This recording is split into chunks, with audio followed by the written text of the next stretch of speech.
interesting ആയി തോന്നി.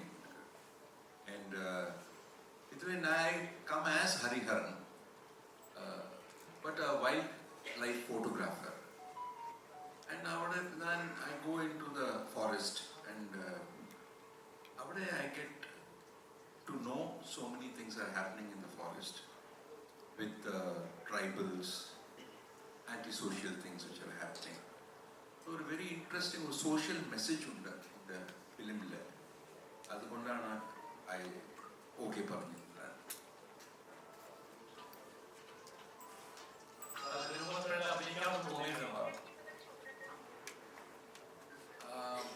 ഇതിന് മുൻപ് ഞാൻ ഒരു തമിഴ് ഫിലിമിൽ ആക്ട് ചെയ്തു, പവർ ഓഫ് വുമൻ ചൊല്ലിട്ട്. ഞാനും ഖുഷ്ബുവും ഇവൻ ദ ലീഡ് റോൾ.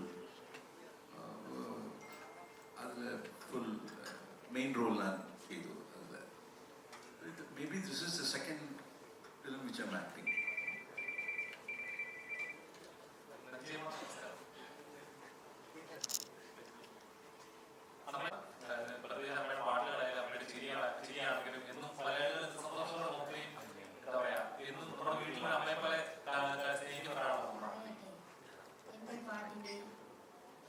നമ്മുടെ ഹരിഹർ സാറിൻ്റെ പടത്തിന് അതിന് അഭിനയാണ്ടും പാട്ടുണ്ട്. ആ പാട്ട് വന്നിട്ട് അതിന് അർത്ഥമുണ്ട്. ആ പാട്ടിന് നമ്മുടെ പക്ഷികളെ പറ്റിയിട്ടാണ് ആ പാട്ട് ഞാൻ കൊടുത്തിരിക്കുന്നത്.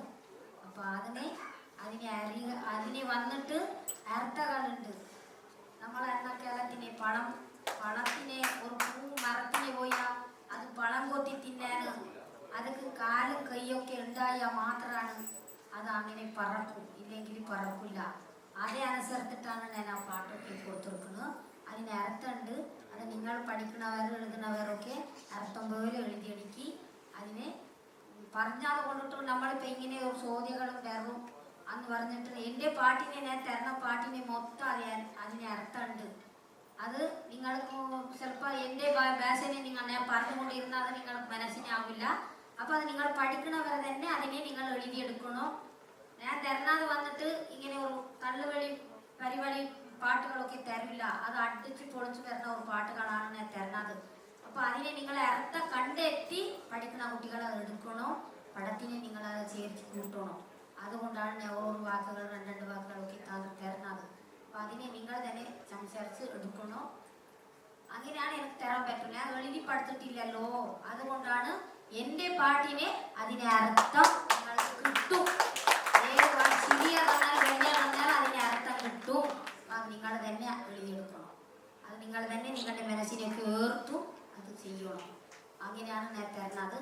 അതിനെ നെഞ്ചമ്മ ഇങ്ങനെ പാട്ട് തന്നിട്ട് ഒരു കള്ളുവഴി പാട്ട് തന്നെന്ന് നിങ്ങൾ പറയണ്ട. അത് ഞാൻ പറഞ്ഞിട്ടാണ് തരുന്നത്. നിങ്ങൾക്ക് ഇഷ്ടപ്പെട്ട എടുത്താൽ മതി, ഇല്ലെങ്കിൽ എടുക്കണ്ട എന്ന് പറഞ്ഞിട്ടാണ് ഞാൻ പടത്തിന് തരുന്ന പാട്ടുകൾ. എല്ലാ പടത്തിനെയും 6 പടയോ 7 പടത്തിനെയോ ഞാൻ അഭിനയിച്ചിട്ടുണ്ട്. എല്ലാത്തിനെയും അഭിനയാണ്ട് പാട്ടുണ്ട്. അങ്ങനെയാണ് കൊടുത്തുകൊണ്ടിരിക്കുന്നത്.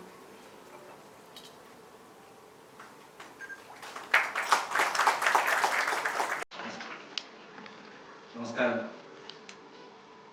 തമ്പുരാൻ ഇന്റർനാഷണൽ ഫിലിംസിന്റെയും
നമസ്കാരം. ഈ ചിത്രത്തിൻ്റെ 2022 ഈ ചിത്രത്തിന് തുടക്കം കുറിച്ചത്. എൻ്റെ ഒരു സുഹൃത്തായ പ്രദീപ് കുമാർ ഡൽഹിയിലെ ഇൻഫർമേഷൻ ബ്രോഡ്കാസ്റ്റിംഗ് വർക്ക് ചെയ്യുകയാണ്. അദ്ദേഹം പറഞ്ഞു, പരിസ്ഥിതി, സ്ത്രീ ശാക്തീകരണം, എഡ്യൂക്കേഷൻ, ഈ 3 സബ്ജക്റ്റിനെ ബേസ് ചെയ്ത് ഒരു സബ്ജക്റ്റ് ഉണ്ടാക്കിയാൽ നമുക്ക് ഫെസ്റ്റിവലിനും അവാർഡിനും മറ്റും കൊടുക്കാൻ കഴിയും. എൻ്റെ ഇൻഫ്ലുവൻസ് ഉപയോഗിച്ച് വേണ്ട സൗകര്യങ്ങൾ ചെയ്തു തരാം. ആ രീതിയിൽ ഒരു സബ്ജക്റ്റ് ചിന്തിക്കാൻ പറഞ്ഞതിൻ്റെ അടിസ്ഥാനത്തിൽ ഒരു സബ്ജക്റ്റ് അന്വേഷിച്ച് നടക്കുന്ന സമയത്താണ് അമൃത TV ഒരു പ്രോഗ്രാം വരികയുണ്ടായി. ആ പ്രോഗ്രാം ഒരു ഏകാധ്യാപികയുടെ കഥയാണ്. കൊടും കാട്ടിൽ ആദിവാസി കുട്ടികളെ പഠിപ്പിക്കാൻ പോകുന്ന ഒരു ഏകാധ്യാപികയുടെ കഥ, അവരനുഭവിക്കുന്ന കഷ്ടപ്പാടുകളുടെയും ത്യാഗത്തിൻ്റെയും കഥ. രാവിലെ 7 മണിക്ക് സ്കൂളിലേക്ക് പോയി കഴിഞ്ഞാൽ ഏകദേശം 3-4 മണിക്കൂറും കൊടും കാട്ടിലൂടെ നടന്ന് സ്കൂളിലെത്തി. അപ്പം ഈ അധ്യാപികയെ കാത്തിരിക്കുന്ന 5 വയസ്സ് മുതൽ 15 വയസ്സുള്ള കുട്ടികൾ, അവരുടെ ജീവിത രീതിയും അവരെ പഠിപ്പിക്കുന്ന ഒരു കഥയാണ് ഈ അമൃത TVയിൽ വന്നത്. പക്ഷെ അവർക്ക് കഴിഞ്ഞ 6 മാസത്തോളം ശമ്പളമില്ല. ഒരു ദിവസം അവർ പുഴയിൽ ചാടി ആത്മഹത്യ ചെയ്യാൻ തീരുമാനിച്ചു. പക്ഷെ പെട്ടെന്ന് അവരുടെ മനസ്സിലേക്ക് ഒരു കുട്ടിയുടെ രൂപം വരികയും അതിൽ നിന്ന് പിന്തിരിയുകയും ചെയ്തു. ആ ഒരു കഥയാണ് അമൃത TV ടെലികാസ്റ്റ് ചെയ്തത്. അതിൽ ഒരു കഥയുണ്ടെന്ന് മനസ്സിലാക്കിയതിൻ്റെ അടിസ്ഥാനത്തിൽ ഞാനത് എൻ്റെ സുഹൃത്തായ പ്രഭാവർമ്മയോട് ഈ കഥ പറയുമ്പോൾ പുള്ളി പറഞ്ഞത് നന്നായിരിക്കും, ഇത് സിനിമയാക്കാനുള്ള സ്കോപ്പുണ്ട്, ഒരു 10-25 ലക്ഷം രൂപയ്ക്ക് തീരുന്ന ഒരു അവാർഡ് മൂവിയായിട്ടാണ് ഇത് തുടക്കം കുറിച്ചത്. അങ്ങനെയാണ് ഞാനിതിൽ കൊള്ളാവുന്ന ക്യാമറമാനുമായിട്ട് നിർത്തി. എൻ്റെ എല്ലാ ചിത്രങ്ങളും 6-7 ചിത്രങ്ങൾക്കും സന്തോഷമുള്ള ക്യാമറമാനായിരുന്നു. മാറ്റി ചിന്തിക്കാൻ അവാർഡ് മൂവി എന്നുള്ള രീതിയിലേക്ക് വന്നപ്പോൾ അതിൽ സന്തോഷ് അഞ്ചൽ എന്നൊരു കക്ഷിയെ കണ്ടെത്തുകയും അദ്ദേഹവുമായിട്ട് ഈ സബ്ജക്റ്റ് ചെയ്യുന്നതിൻ്റെ കാര്യത്തിന് വേണ്ടി കേരളത്തിൽ അങ്ങോളം നിന്നുള്ള സകല ഫോറസ്റ്റുകളിലും ഞങ്ങൾ സഞ്ചരിച്ചു. പൂയംകുട്ടി, കോഴമ്പത്തുള്ള പൂയംകുട്ടി, നെടുമങ്ങാടുള്ളൊരു സ്ഥലം, പത്തനംതിട്ട പമ്പ, വടശ്ശേരിക്കര കോന്നി, അട്ടപ്പാടി തുടങ്ങിയ രാജാക്കാട് തുടങ്ങിയ കേരളത്തിലെ മിക്ക ഫോറസ്റ്റുകളിലും ഞങ്ങൾ പോയി ആദിവാസി കോളനികൾ സന്ദർശിച്ചു. ഏകദേശം 3.5 മാസത്തോളം നടന്നിട്ട് ഒടുവിലാണ് ആതിരപ്പള്ളിയിൽ 10-40 കുടിലുകളുള്ള ഒരു ആദിവാസി കോളനി കണ്ടെത്തുകയും അവിടെ വെച്ച് ഷൂട്ടിംഗ് തുടങ്ങാൻ തീരുമാനിച്ചു. ആ സബ്ജക്റ്റ് പിന്നീട് ഡെവലപ്പ് ചെയ്തു വന്നു. അവിടെ ഈ പല ആദിവാസി കോളനികളിൽ ചെന്നപ്പോൾ പരിചയപ്പെട്ട ആൾക്കാരുടെ അവരുടെ ജീവിത നിലവാരം മനസ്സിലാക്കി കഴിഞ്ഞപ്പോൾ ഈ ചെറിയ സബ്ജക്റ്റ് ചെറിയ രീതിയിലേക്ക് നീങ്ങത്തില്ല എന്നൊരു തോന്നലുണ്ട്. അതിൽ ആദ്യം പരിചയപ്പെട്ടത് പൂയംകുട്ടി വനത്തിൽ അവിടെ ആദിവാസി മേഖലകളിൽ പഠിപ്പിക്കുന്ന ഒരു അധ്യാപികയെ ഞങ്ങൾ കണ്ടു. അവിടെ അധ്യാപികയല്ല, അവിടെ ഹസ്ബൻഡിനെ കണ്ടു. അസാമാന്യ ധൈര്യശാലിയായ ഒരു ഏകാധ്യാപിക. അവർക്ക് ഒറ്റയ്ക്ക് ഏത് വനത്തിൽക്കൂടെ പോകാനുള്ള ധൈര്യമുള്ള സ്ത്രീ. മൃഗങ്ങളെയും പക്ഷികളെയും എല്ലാം സ്നേഹിക്കുകയും കൂട്ടുകാരെ പോലും കണ്ടിരുന്ന ആ ആദിവാസി ആയ ആ ഏകാധ്യാപികയെ ഒരു ദിവസം ആന ചവിട്ടിക്കൊന്നു. പക്ഷേ അത് ആന ചവിട്ടിക്കൊന്നതാണോ അതൊരു കൊലപാതകമാണോ എന്നൊരു സംശയം ഉണ്ടായി. ആ ഒരു കഥ ഞങ്ങളവിടെ പൂയംകുട്ടി വനത്തിൽ ചെന്നപ്പോൾ അവരുടെ ഹസ്ബൻഡ് പറഞ്ഞപ്പോൾ അത് നമ്മുടെ കഥാകൃതിയിൽ ഈ ചിത്രത്തിൽ ഒരു കഥാപാത്രമായി മാറി. അതാണ് ദേയയായി മാറിയത്. പിന്നെ രണ്ടാമതൊരു അധ്യാപികയുണ്ട്, അത് ഭാരതിയായി മാറി. ഈ 2 അധ്യാപികമാരുടെയും കഥയാണ് ജയാഭാരതി. അതിനുശേഷം ഞാൻ ഈ ആലുവയിലുള്ള ഒരു RTOയെ പരിചയപ്പെട്ടു. ഈ RTO എന്ന് പറയുന്നത് അദ്ദേഹത്തിൻ്റെ കഥയാണ് ഡ്രൈവിംഗ് ലൈസൻസ് എന്ന സിനിമ. അദ്ദേഹത്തിൻ്റെ ലൈഫാണ്. അത്രമാത്രം വളരെ സ്ട്രിക്റ്റായ ഒരു ആദിവാസി അല്ല ഒരു ആർട്ടിയോ.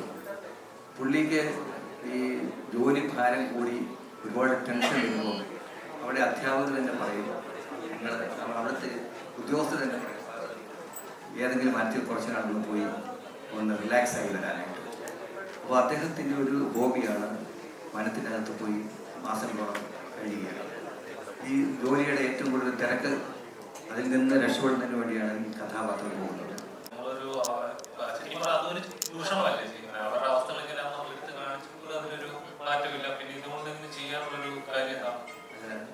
നിങ്ങൾ ചോദിച്ച ജോലി കറക്റ്റാണ്. ആദിവാസികളെ ചൂഷണം ചെയ്യുന്ന ഒരു സമൂഹമാണ് ഇന്ന് നമ്മുടെ ചുറ്റുമുള്ളത്. അവർക്ക് അവിടെ കാടിൻ്റെ ഉള്ളിൽ ഞങ്ങൾ പോയി അവരുമായിട്ട് ഇടപെട്ടപ്പോൾ ഞങ്ങൾ മനസ്സിലാക്കിയ സംഭവങ്ങളാണ്. അവരിൽ നിന്ന് നേരിട്ടിറങ്ങിയ സംഭവമാണ് സിനിമയിൽ നമ്മൾ കൂടുതലും പുറത്തിറക്കിയിരിക്കുന്നത്. ഒറ്റ ഉദാഹരണം ഞാൻ പറയാം. ഞങ്ങൾ ഷൂട്ട് ചെയ്ത സ്ഥലത്ത് 40 വീടുകളുണ്ട്. ആ വീടിന് ചുറ്റും ഫെൻസിങ് ഇട്ടിട്ടുണ്ട്. ഫെൻസിങ് അത് 5 മണിയാകുമ്പോൾ തന്നെ ഞങ്ങൾ കണ്ടോട്ടിരിക്കുക 100 കണക്കിന് ആനകൾ ചുറ്റും വന്ന് നിൽക്കുന്ന നമുക്ക് കാണാം. അപ്പോൾ ഞങ്ങൾ ചോദിച്ചു, 6 മണിക്ക് 5 മണിക്ക് ശേഷം അങ്ങോട്ട് പോയി കഴിഞ്ഞാൽ എല്ലാത്തെങ്കിലും തൊട്ടാൽ കറണ്ടടിക്കുമെന്ന് ചോദിച്ചപ്പം അവർ പറയുകയാണ്, ഈ ഫെൻസിങ് കെട്ടിയിട്ട് മാത്രമേ ഉള്ളൂ, നാളെ ഇതുവരെ കറണ്ട് പോയിട്ടുണ്ട്. അതായത് 10-30 വർഷമായിട്ട് ഫെൻസിങ് കെട്ടിയിട്ടുണ്ട്, പക്ഷേ കറണ്ടില്ല. അപ്പോൾ അതാണ് ഒന്നാമത്തെ അവിടെ പ്രശ്നങ്ങൾ. വെള്ളം അവരുടെ കോളനിയുടെ മുന്നേ കൂടെ തന്നെയാണ് ലൈൻ പോയിരിക്കുന്നത്. കഴിഞ്ഞ 10, 15, 20 വർഷമായിട്ട് ഒരു ബൾബ് കത്തിക്കുന്നതിന് വേണ്ടി അവർ പല നിവേദനം കൊടുത്തു. ആ ലൈറ്റ് കിട്ടിയിട്ടില്ല. വെള്ളത്തിന് വേണ്ടി ഒരു പൈപ്പ് ഇടുന്നതിന് വേണ്ടി ഒരുപാട് നിവേദനം കൊടുത്തു, കിട്ടിയിട്ടില്ല. അവരുടെ ദുഃഖങ്ങളും കഷ്ടപ്പാടുകളുമാണ് ഇതിനകത്ത് പ്രമേയം ഒരു സബ്ജക്റ്റായിട്ട് പറയുന്നത്. പിന്നൊന്ന് പറയുന്നത് ഇവരുടേതായ പല ആരാധനാ സ്ഥലങ്ങളുണ്ട്. അവിടുന്ന് പലപ്പോഴും കുടിയിറക്കുന്നത്. അതായത് ഡാം സൈറ്റ് വന്നാലും എന്ത് വന്നു കഴിഞ്ഞാലും ആദ്യം ആക്രമിക്കുന്ന വരെയാണ്. അപ്പോൾ അവരുടെ പ്രശ്നങ്ങൾക്ക് ഒരു പരിഹാരം കണ്ടെത്തുന്നതിന് വേണ്ടി വന്ന എല്ലാ ഗവൺമെൻറ്റുകളെയും അവർ സമീപിക്കുന്നുണ്ട്. പക്ഷെ ആരിൽ നിന്നും അതിലൊരു പ്രയോജനം ഉണ്ടാകാത്ത ഒരു സ്റ്റേജാണ് ഉണ്ടാകുന്നത്. പരാതിപ്പെടുന്നുണ്ട്, മുഖ്യമന്ത്രിയുടെ മുൻപിൽ പോകുന്നുണ്ട്. പിന്നെ അതേപോലെ തന്നെ ഈ കാട്ടിലുണ്ടാകുന്ന കൊലപാതകങ്ങളോ ഏത് മരണം ഉണ്ടായാലും അത് എല്ലാം മൃഗങ്ങളുടെ മേലിൽ ചാർത്തുന്ന ഒരു സമൂഹമാണ്. വനസമ്പത്ത് കൊള്ളയടിക്കുന്നതോടൊപ്പം തന്നെ ഇവരുടെ ദേവാലയങ്ങളും ഇവരുടെ ആരാധിക്കുന്ന വിഗ്രഹങ്ങൾ പോലും നടത്തിക്കൊണ്ടു പോവുകയും ആ ഭാഗങ്ങൾ പോലും നഷ്ടപ്പെട്ടു പോകുന്ന പരിസ്ഥിതിക്ക് പോലും ദോഷം വരുന്ന ഒരു അവസ്ഥയിൽ ആരും ആശ്രയമില്ലാതിരിക്കുന്ന സമയത്താണ് ഹരിഹരൻ എന്ന ഒരു സിംഗർ ഈ കാട്ടിലേക്ക് വരുന്നത്. അദ്ദേഹം വരുന്നത് ഈ അന്യം നിന്ന് പോകുന്ന ഒരു പക്ഷി അല്ലെങ്കിൽ അതേപോലെ ഒരു ജീവിയെ കണ്ടെത്തുന്നതിന് വേണ്ടിയാണ് അദ്ദേഹം ഇന്ത്യയിലും പല കാടുകളിലും അദ്ദേഹം അറിയാം. നഷ്ടപ്പെടുക ഇനി 1 or 2 ഫിഷ് ഇത് മാത്രമേ ഉള്ളെന്ന് മനസ്സിലാക്കിയാണ് അദ്ദേഹം ഈ കാട്ടിലേക്ക് വരുന്നത്. ഈ കൊല്ലപ്പെടുകയും മരണപ്പെട്ടുപോയ ആൾക്കാരുടെ ഭർത്താക്കന്മാർ ഈ ഹരിഹരൻ എന്നുള്ള വ്യക്തിയുടെ അടുത്ത് വന്ന് അവരുടെ ദുഃഖങ്ങൾ പറയുന്നത് ഏതെങ്കിലും രീതിയിൽ ഞങ്ങളെ സഹായിക്കാനൊക്കെ കൊണ്ട് ചോദിക്കുന്നതാണ് ഇതിൻ്റെ ഒരു ഭാഗം. അതിൽ ഒരാളെ ഈ നഷ്ടപ്പെടുന്നവരുടെ കഥകളെല്ലാം പറയുമ്പോഴത്തേക്ക് ഒരു കലാകാരൻ എന്നുള്ള നിലവാരത്തിൽ അദ്ദേഹത്തിൻ്റെ ബന്ധങ്ങൾ ഉപയോഗിച്ച് പണത്തിൻ്റെ ഒടുവിൽ അതിനൊരു ശാശ്വതമായ പരിഹാരം കണ്ടെത്തുന്നതാണ് അതിൻ്റെ ഒരു പ്രമേയം.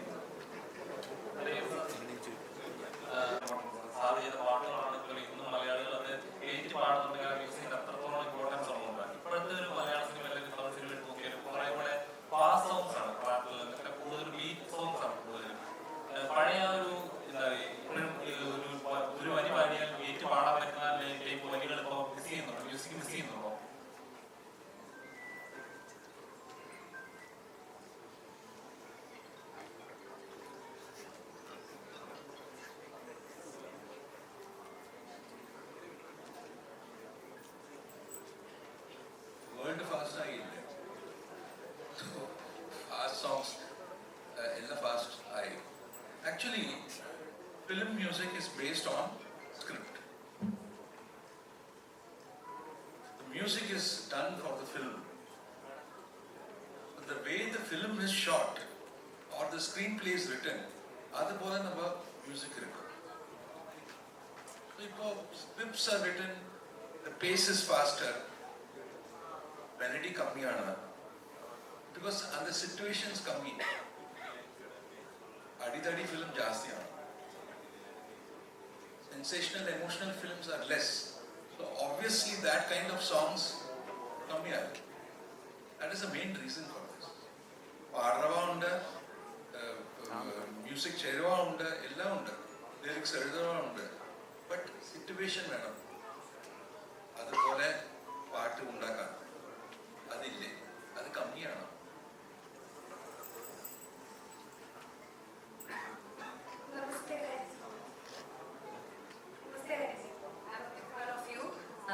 तो मैं ये पूछना चाहती हूँ, मलयालती छोड़ के എല്ലാവർക്കും മനസ്സിലാകാൻ വേണ്ടി, नहीं मुझे हिंदी आती है, ഓക്കെ. നമ്മുടെ ഹിന്ദുസ്ഥാനി മ്യൂസിക് എന്ന് പറയുന്നത് നോർത്ത് ഇന്ത്യയിലാണല്ലോ പോപ്പുലർ. അപ്പോൾ എരിജിയെ പോലെ ഒരാളാണ് ശരിക്കും നമ്മുടെ കേരളത്തിൽ അല്ലെങ്കിൽ സൗത്ത് ഇന്ത്യൻ ഇൻഡസ്ട്രിയിൽ ഗസൽ ജോണറിനെ കൊണ്ടുവന്നത്. ഐ മീൻ ഇൻഫ്ലുവൻസ് ആയത്, എല്ലാവരും ഇൻഫ്ലുവൻസ് ആയത്. സോ അങ്ങനെ നമ്മൾ കേരളത്തിലുള്ള ആൾക്കാർ അല്ലെങ്കിൽ സൗത്ത് ഇന്ത്യയിലെ ആൾക്കാർ പറയുമ്പോൾ ഹരിജിക്ക് എന്താണ് പറയാനുള്ളത്? ഐ മീൻ ഗസൽ ജോണർ നോർത്ത് ഇന്ത്യയിലുള്ളതാണല്ലോ ഹിന്ദുസ്ഥാനി മ്യൂസിക് ആൻഡ് ഗസൽ ജോണർ. ഇപ്പോ പല യങ് പീപ്പിൾ ഇവിടെ കേരളത്തില് ഗസൽ പാടുന്നു. Some of them are very good. And കുറച്ചുകൂടി அந்த genre, அந்த Urdu, if they can learn Urdu, കുറച്ച് ബെറ്റർ ആയിരുന്നു. ബട്ട് ഒരു ഗസൽ ഒരു മീനിങ് എന്താണ്? Talking with your beloved, conversation ആണ്. അത് മലയാളത്തിലേ ഇരിക്കില്ല.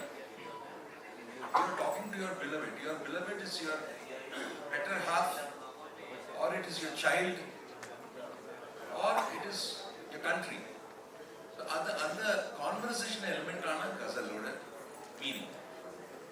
മലയാളത്തിൽ you can write ghazals and sing it. Okay, but still കേരളത്തിൽ I mean south Indian industry ये बहुत इन्फ्लुएंस हुआ है लोगों में, दैट इज गजल जॉनर, क्योंकि वो यहाँ का तो है नहीं. ये मगर है ना, बच्चे गा रहे हैं. कर्नाटिक है ना, साउथ इंडिया में कर्नाटिक फेमस. साउथ कर्नाटिक है, मगर इसमें भी बहुत सारे लोग बच्चे जो है सुनते हैं ना आजकल. हाँ. रेडियो या यूट्यूब जो है सबसे बड़ा टीचर हो गया है. तो उसको सुनते सुनते ये लोग सब गाने लगे. It is very good, because even like in the I tell you, I had gone to Pakistan and I was doing an album there. So all musicians. So somebody said, "Hey Baba, आपका India में जो mandolin बजाता है ना, उसका नाम है." मैंने बोला मैंडोलिन श्रीनिवासन. പേര് പറഞ്ഞു, എല്ലാവരും എഴുന്നു. All the musicians. Mandolin Srinivasan is one of the elder fan. All the musicians was Mandolin Srinivasan's fan. Why? ഇത് Carnatic ആണ്, അതെല്ലാം ഹിന്ദുസ്ഥാനി musician ആണ്. Music is one. There is no difference between music. Okay? Let it be Hindustani music, let it be Carnatic music. So that is the beauty. Today, YouTube we say it is good because people understand different kind of music in a way, I would say. Still I'm a big fan of you. Or This film, I came to know it was a personal experience. Abade tribes, Alkara abade, they are in utter poverty. All the tribals, Adivasis. And you cannot believe how they live there. It's ரொம்ப கஷ்டம். அதுக்காக என்னது பண்ணணும்? Have to do something. I mean, which was the place we went? ആതിരപ്പള്ളിയില പോയിട്ട് അവിടെ 1 week 10 days we were there. Heat, solid heat, rain. There's no lights there. There's no water there. And all small kids, families and all that. It was so moving, so touching. And this is a big question. Why can't our government do something for these people? It's a question, and I think whatever is being shown in this film is reality. Only we were the actors. They were all the people there were all real people. And I just pray that something good happens to these people, you know. And thank you for thank you both of you for making me a part of this film, because it's for a social cause. It's a very big move, I would say.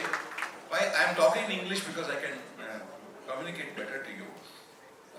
It is very important, and such films should be made and should be seen, and the government should take notice of this.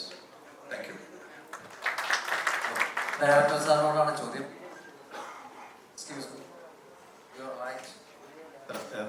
ചോദ്യമുണ്ട്. ചോദിക്കാമോ? വന്ദേ മാതരം എന്ന ദേശഭക്തിഗാനം സിനിമയിൽ കൊണ്ടുവന്നറിഞ്ഞു. എന്താണ് അതിൻ്റെ ഒരു സംവിധാനം കുറിച്ച് പറയുകയാണെങ്കിൽ?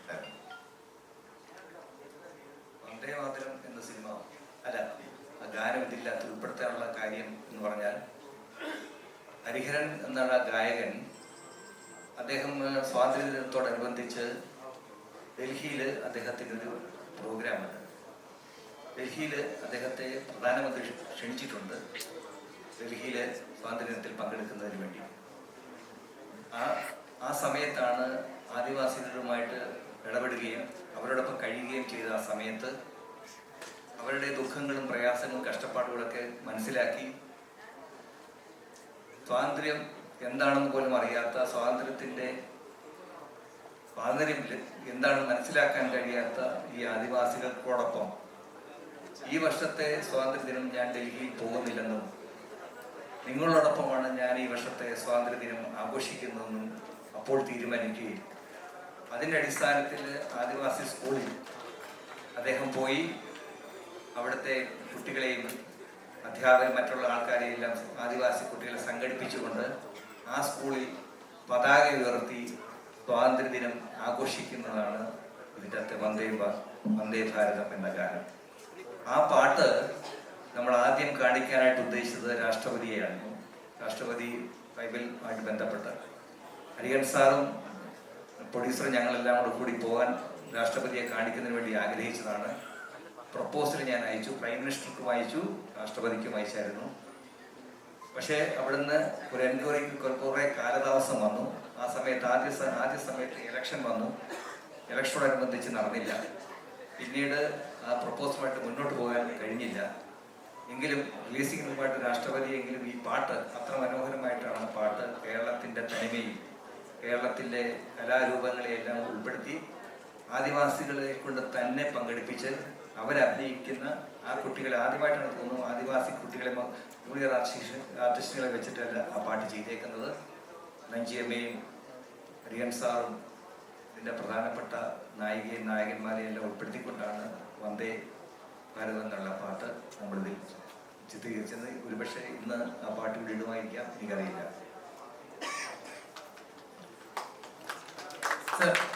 ദയാഭാരതി ഒരു സോഷ്യൽ റിലവൻ്റ് ആയിട്ടുള്ള ഒരു മൂവിയാണെന്ന് സാറ് കഥയിലൂടെ പറഞ്ഞു. ഒപ്പം തന്നെ ട്രൈബ്സിനെ ദുരുപയോഗം ചെയ്തിട്ടില്ല എന്നും താങ്കൾ പറയുകയുണ്ടായി. കാടിന്റെ മക്കളെയും സംരക്ഷിക്കാനായിട്ട് ഒരു സേന തന്നെയുണ്ട്, ഫോറസ്റ്റ് ഡിപ്പാർട്ട്മെന്റ്. ആ ഫോറസ്റ്റ് ഡിപ്പാർട്ട്മെന്റിന്റെ തൃശ്ശൂർ ഡിസ്ട്രിക്ട് ഒരു അദ്ദേഹത്തിന്റെ പദവി ദുരുപയോഗം ചെയ്തു എന്ന് താങ്കൾ പറയുകയുണ്ടായി. അത് ഏത് തരത്തിലാണ് അങ്ങനെ ഒരു പറയാനുള്ള സാഹചര്യം ഉണ്ടായത്? ഇതൊരു കോൺട്രവേഴ്സിക്ക് വേണ്ടിയിട്ടാണോ താങ്കൾ അങ്ങനെ ഒരു കാര്യം പറഞ്ഞതെന്ന് കൂടെ പറഞ്ഞു തന്നായിരുന്നു? അല്ലല്ല, അത് തൃശ്ശൂർ കളക്ടർ എന്ന് പറഞ്ഞാൽ അവർ അറിയപ്പെടുന്ന ഒരു ഗായിക കൂടിയായിരുന്നു. അവരുടെ പാട്ടുകൾ നമ്മൾ പല പ്രാവശ്യം കേട്ടിട്ടുണ്ട്. ആ പാട്ടുകൾ നല്ല മനോഹരമാണെന്ന് തോന്നി. അതുകൊണ്ടാണ് ആ ഒരു പാട്ട് നമ്മൾ എടുക്കാം എന്ന് തീരുമാനിച്ചത്. പിന്നെ എവിടെയാണെങ്കിലും എന്ത് ഷൂട്ട് ചെയ്യുകയാണെങ്കിലും എന്താവശ്യമാണെങ്കിലും നമുക്ക് കുറച്ച് ഇൻഫ്ലുവൻസ് ഒക്കെ ഉണ്ടെങ്കിൽ മാത്രമേ കാര്യങ്ങൾ മുന്നോട്ട് പോകാൻ കഴിയത്തുള്ളൂ.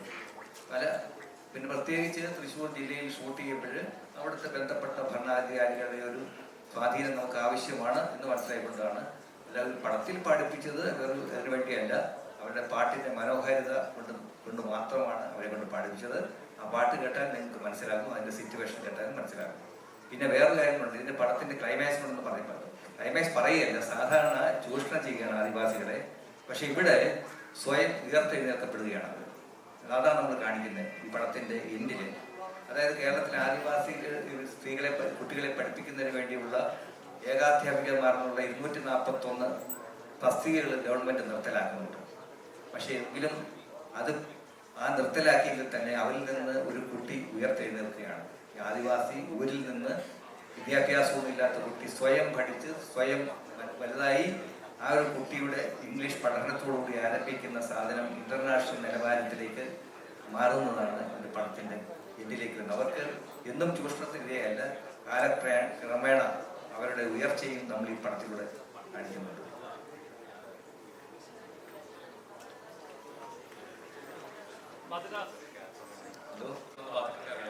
ഒരുപാട് എക്സ്പീരിയൻസ് ഉള്ള ഒരു പ്രൊഡക്ഷൻ കൺട്രോളർ പ്രൊഡ്യൂസറാണ്. അപ്പോൾ ഒരു കാലത്ത് നല്ല 2024 മലയാള സിനിമയുടെ ഏറ്റവും നല്ല വർഷം എന്ന് പറയും. ഒരുപാട് നല്ല സിനിമകൾ വന്നുകൊണ്ടിരിക്കുന്ന സമയത്ത് തന്നെ ഒരു ഭാഗത്ത് സിനിമ നശിച്ചുകൊണ്ടിരിക്കുകയാണ്.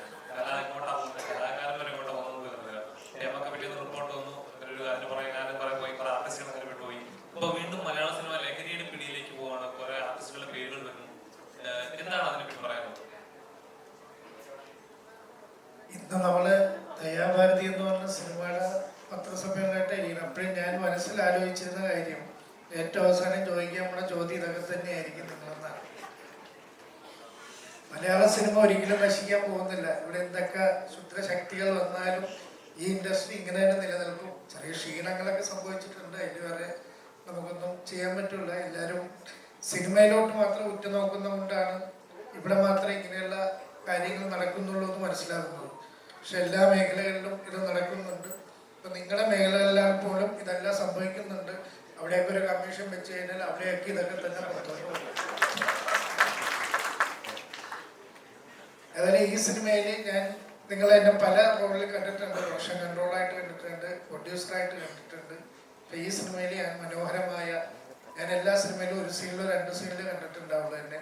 പക്ഷെ ഈ സിനിമയിൽ ഒരു 2 ദിവസം എന്ന് പറഞ്ഞ് എന്നെ വിജയേട്ടൻ വിളിക്കുന്നത്, എൻ്റെ സിനിമ അടക്കം 2 ദിവസം കൊണ്ട് അഭിനയിക്കണം. പക്ഷെ അവിടെ ചെന്നതിന് ശേഷം ഹരിഹരൻ സാറിനെ ചെയ്യിപ്പിച്ച പോലെ തന്നെ എന്നെയും 10-12 ദിവസം അഭിനയിപ്പിച്ചു. ഒരു മുഴുനീള വേഷം തന്നെ തന്നിട്ടുണ്ട് ഈ പടത്തിൽ.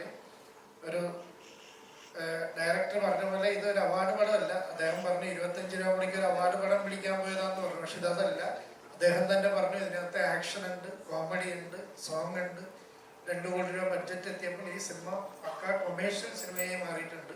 അപ്പം എല്ലാവരും ഈ സിനിമ കണ്ടു വിജയിപ്പിക്കുക. ഇതിനകത്ത് നല്ലൊരു സന്ദേശമുണ്ട്. നിങ്ങൾ ഈ ചോദിച്ച പോലെ തന്നെ ആദിവാസികളെ പറ്റിയുള്ള പ്രശ്നങ്ങളെല്ലാം ഈ സിനിമയിലൂടെ പറയുന്നുണ്ട്. അപ്പം എല്ലാവരും ഈ സിനിമയെ ഒന്ന് പ്രോത്സാഹിപ്പിക്കുക, മാക്സിമം ആളിലോട്ട് എത്തിക്കാൻ ശ്രമിക്കുക. തിയേറ്ററിൽ വന്ന് ഈ സിനിമ കാണാൻ ആൾക്കാരെ പ്രേരിപ്പിക്കുക. അടുത്തത് ലാസ്റ്റ് ക്വസ്റ്റ്യൻ ആണ് കേട്ടോ. ഒരു ക്വസ്റ്റ്യനോട് കൂടി നമ്മള് ദയാഭാരതി വളരെ ദയോട് കൂടിയിട്ടുള്ള ഒരു മൂവി ആക്കണം. അതുകൊണ്ട് ആ പടത്തിൽ ആക്ട് ചെയ്യാൻ എനിക്കൊരു ചാൻസ് കിട്ടി. ശിവാജി പടം എടുത്തത് ഞങ്ങൾ എല്ലാവരും കൂടിയിട്ടാണ്. AVM സാറിനെല്ലാം, ഞാൻ ഇപ്പോഴും 1 ഓഫ് ദ ഡയറക്ടറാണ് AVM സ്റ്റുഡിയോയില്. എന്നെ ആർക്കും അറിയില്ല, ഞാൻ പബ്ലിസിറ്റി ഇല്ലാത്തോട് ജീവിച്ചു പോകുന്ന ഒരാളാണ്. അതിൽ ഹെൽത്ത് മിനിസ്റ്ററായിട്ട് ഇദ്ദേഹവും വിജയകുമാർ സാറും, അതിൽ ഹെൽത്ത് സെക്രട്ടറിയായിട്ട് എന്നെയും ഇദ്ദേഹം അഭിനയിക്കാൻ ഒരു ചാൻസ് കിട്ടി. ഇനിയൊരു റോളിൽ ചീഫ് മിനിസ്റ്ററായിട്ട് ഇരിക്കുന്നത് ഗോപാലനായിരുന്നു, ഗോപാലൻ സാറായിരുന്നു. അതിൽ ഞാൻ ചീഫ് സെക്രട്ടറിയായിട്ട് എന്നെ ആക്ട് ചെയ്യിപ്പിച്ചത് വിജയകുമാർ സാറായിരുന്നു. അങ്ങനെ വിജയകുമാർ സാറും ഈ വിജയകുമാറിനോടൊന്ന് ആക്ട് ചെയ്യാൻ പറഞ്ഞു. ആ റോൾ മാത്രമായിരുന്നു. ഇത് പ്രത്യേകിച്ച് എന്താണെന്ന് വെച്ചാൽ ഈ ദയാഭാരതിയിലെ വളരെ വളരെ കഥകളുണ്ട്. അത് പ്രൊഫഷണലായിട്ട് രാഷ്ട്രീയമായിട്ടല്ല, പൊതുജനങ്ങൾക്ക് അറിയുവാൻ വേണ്ടിയിട്ടും പൊതുജനങ്ങളുടെ നന്മയ്ക്ക് വേണ്ടിയിട്ടും. പ്രത്യേകിച്ച് ഈ പടത്തിൽ 2 പേര് മരിക്കുന്നു. അവർ ചോദ്യം ചോദിക്കാൻ ആരില്ല. കൊടുക്കാൻ ഹെൽത്ത് സെക്രട്ടറി വരുന്നു, ഹെൽത്ത് മിനിസ്റ്റർ വരുന്നു. ഹെൽത്ത് മിനിസ്റ്റർ അത് ഹെൽത്ത് സെക്രട്ടറി കൊടുക്കുന്നു, ഹെൽത്ത് സെക്രട്ടറി അത് ഡിപ്പാർട്ട്മെൻറ്റിൽ കൊടുക്കുന്നു, ഡിപ്പാർട്ട്മെൻറ്റ് അത് താഴ്ത്തി വെക്കുന്ന മാതിരിയുള്ള ഒരു സീൻ വരികയാണ്. ആ സീന് വരുമ്പോൾ തന്നെ അപ്പോൾ എതിരിൽ വരുന്നവരെ ആക്ടേഴ്സ് ചോദിക്കാറ്, നാട്ടുകാർ ചോദിക്കുകയാണ്, ഇത്രയേ ഉള്ളൂ, ഞങ്ങൾ കോടതിക്ക് പോകണമെന്ന്. കോടതിക്ക് പോകേണ്ട ആവശ്യങ്ങൾ വന്നില്ല. അപ്പോൾ മിനിസ്റ്റർ അതിനെ കൈകാര്യം ചെയ്ത് ഇങ്ങനെ കൊണ്ടുപോകണമെന്ന് ഡയറക്ടറെ വളരെ ചന്തമേത് കൊണ്ടുപോയിരുന്നതെന്നുള്ളതാണ് ഈ കഥയുടെ കഥ. നമ്മളിപ്പോൾ തന്നെ പറഞ്ഞാൽ നിങ്ങൾ തിയേറ്ററിൽ പോയില്ല, അല്ല നിങ്ങൾ എല്ലാവരും തിയേറ്ററിൽ പോയി പൈസ കൊടുത്ത് തിയേറ്ററിൽ പോയി കണ്ടിട്ട് അതിനവരുടെ അഭിപ്രായം പറയാം. Thank you sir. അടുത്തത് പ്രൊഡ്യൂസർ പി വിജയകുമാർ സാറിനോടാണ്. തമിഴ്നാട്ടിലെ ഈ സിനിമയ്ക്ക് വേണ്ടിയ മറ്റുള്ള ഒരു ദിവസത്തെ അല്ല, 4 ദിവസത്തെ വർക്കാണ്. അതിന് താങ്കൾ തയ്യാറാണോ? അത് കറക്റ്റായിട്ട് ചെയ്ത് ഇതിനെ പൂരിപ്പിക്കാൻ പറ്റുമോ എന്നുള്ളത് ഇവിടെ വെച്ച് പറയാം. ഹരിഹരൻ സാറ് റെഡിയാണ്, പ്രൊഡ്യൂസർ റെഡിയാണെങ്കിൽ പിന്നെ നമുക്ക് എന്താണ് അതിന് പ്രായോഗികമായി അത് ആ പടത്തിന്റെ നല്ലതിന് വേണ്ടിയാണ് ഹരിഹരൻ സാറ് പറഞ്ഞതെങ്കിൽ നമുക്കത് പ്രായോഗികമായിട്ട് ബുദ്ധിമുട്ടില്ലെങ്കിൽ ഷൂട്ട് ചെയ്യുന്നതിനോ അത് ആഡ് ചെയ്യുന്നതിനോ, ഒരു പടം ഇത്രയും തീർത്ത് നമുക്ക് ഈ അവസ്ഥയെ കൊണ്ടുവരാമെങ്കിൽ 1 ദിവസം 2 ദിവസം ഷൂട്ട് ചെയ്ത് ആഡ് ചെയ്യുന്നതിനും റിവൈസിങ് സെൻസറിങ് ചെയ്യുന്നതൊന്നും പ്രശ്നമേ അല്ല. പറയുന്ന ദിവസത്തിൽ നമുക്ക് റിലീസ് ചെയ്യാനും പ്രായോഗികമായി ബുദ്ധിമുട്ടില്ല. നിങ്ങൾ രണ്ടുപേരും മില്ലിങ് ആണെങ്കിൽ ഇന്ന് രാത്രിയിൽ അല്ലെങ്കിൽ നാളെ തന്നെ ആ സീൻ ഷൂട്ട് ചെയ്യും. ഓക്കെ, നാളെ അദ്ദേഹം 12 മണിക്ക് ഫ്ലൈറ്റാണ്. ഇന്ന് ഇത് ചെയ്യാനുള്ള സംവിധാനം ഇവിടെ ഉണ്ടെങ്കിൽ മാത്രമേ ഇത് ചെയ്യാൻ പറ്റുള്ളൂ. അതുകൊണ്ട് ഇത് നീട്ടിക്കൊണ്ടു പോകാൻ ആഗ്രഹിക്കുന്നില്ല. ഇവിടെ ചുരുക്കാണ്, ബാക്കി ചില ആൾക്കാരെ സംസാരിക്കാറുണ്ട്. എല്ലാവർക്കും എൻ്റെ ഹൃദയം നിറഞ്ഞ നന്ദി ഈ സമയത്ത് അറിയിച്ചോളുന്നു. പ്രത്യേകിച്ച് ഡയറക്ടർ, കാരണം ഈ ഇൻഡസ്ട്രിയിൽ എല്ലാ അനുഭവം കൊടുത്തി ഇന്ന് ഇത്രയും ലെവൽ കൊണ്ടുവരാൻ സാധിച്ചു എങ്കിൽ ഇനി മുമ്പോട്ട് പോകാൻ സാധിക്കും. തമ്പുരാൻ ഇന്റർനാഷണൽ ഫിലിംസിന്റെ ബാനറിൽ തന്നെയാണ് റിലീസ് ചെയ്യുന്നത്. എല്ലാവരും കാണുക, സഹകരിക്കുക. പ്രത്യേകിച്ച് എനിക്ക് നന്ദി പറയാനുള്ള മീഡിയക്കാരോടാണ്. മീഡിയാസ് ഇല്ലെങ്കിൽ ഈ ലോകത്ത് ഒന്നുമില്ല. അപ്പൊ നിങ്ങളാണ് ജനങ്ങളുടെ ശ്രദ്ധയ്ക്ക് കൊണ്ടുപോകാൻ വിജയിപ്പിച്ചു തരിക എന്ന് ഞാൻ നാട്ടിലോട് നിങ്ങളോട് ചോദിച്ചു.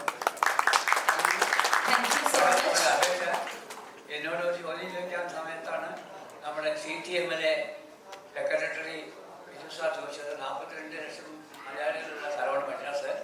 ആ ചോദ്യത്തിന് ഉത്തരം പറഞ്ഞത് എൻ്റെ സദസ്സിൽ ഇരിക്കുന്നവർക്കും സഭയിൽ ഇരിക്കുന്നവർക്കും പ്രത്യേകിച്ച് മീഡിയക്കാർക്കും എൻ്റെ വക നന്ദി അറിയിക്കുകയാണ്. മുൻപ് പോലും പരിചയമില്ലാത്ത പലരുടെയും ഭാവി ജീവിതം ഉയർന്നു കാണാനായിരിക്കുന്ന ഈ വിജയകുമാർ സാറും സാറുമാരും എല്ലാവരും ഈ പടത്തിന് എല്ലാവരും ഒരു സപ്പോർട്ടായി നിന്ന് ചെയ്തിട്ടുണ്ടെന്നാണ് എനിക്ക് അറിയാൻ കഴിഞ്ഞിട്ടുള്ളത്. അതിന് ആദ്യമായിട്ട് പടം എടുക്കുന്നത് കൊണ്ട് ഞാൻ ഇദ്ദേഹത്തിന് MGRന്റെ ഒരു കോയിൻ ദാനമായിട്ട് ഹരിഹരൻ സാർ എടുക്കാൻ വേണ്ടി